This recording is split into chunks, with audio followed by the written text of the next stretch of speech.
Let's talk about Dante Moore, because he's put up some incredible numbers early on. He's quelled a lot of the concerns surrounding him. He's connected really well with true freshman Decorian Moore. That's going to be a little confusing this show when I say Moore. You'll have to use some context clues to figure out whether I'm talking about Moore, the quarterback, or Decorian Moore, the wide receiver. But Decorian Moore has flashed a lot of the talent that many thought he had, and same with Dante. However, Dante Moore hasn't been tested yet. The Penn State defense, the Penn State Whiteout, it's the toughest test you can possibly face. Many quarterbacks have come into the Whiteout before him, and all have faltered one way or another.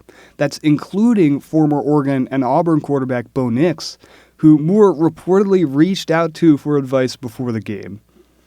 If you remember 2021 Auburn, when Bo Nix really struggled in the Whiteout game, in a game that Auburn very well could have won if Bo Nix played better, that's probably not the guy I'd be looking to for advice.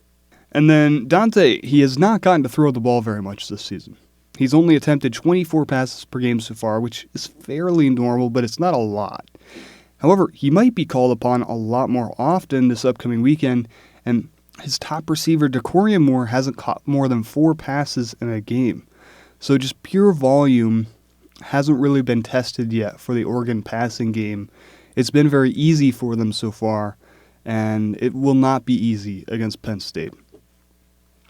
And then any mistakes that Dante makes will be magnified in this game, and magnified in the environment.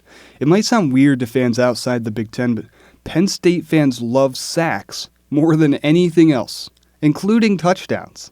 With that being said, every sack and turnover that the Nittany Lions defense gets is huge momentum. The last thing that Oregon wants to do is feed into that crowd. It's already going to be a major challenge for them. You don't want to feed into that by making mistakes, committing false starts, or holding penalties. Every time an opposing team makes a mistake, Penn State posts on the big screen and says crowd stats. And they have those crowd stats up there for the entire game. Shows how many yards that the crowd induced in terms of penalties and how many turnovers the crowd induced. Oregon wants to keep those crowd stats to a minimum. Forget the real stats of the game for a minute, because obviously those are what really matter. But crowd stats are going to have an impact on this game. How do you get sacks and turnovers?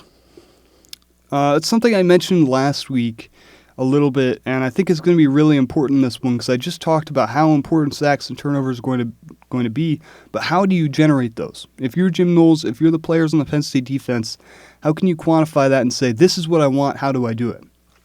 The key is you need to get pressure on the quarterback. Penn State is second in the Big Ten with 9.67 tackles for loss per game.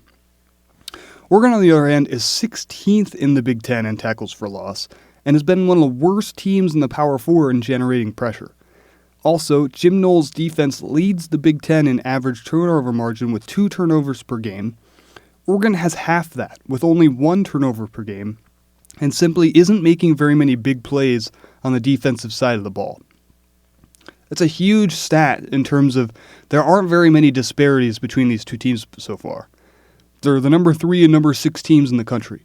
They're both going to be elite in many different metrics.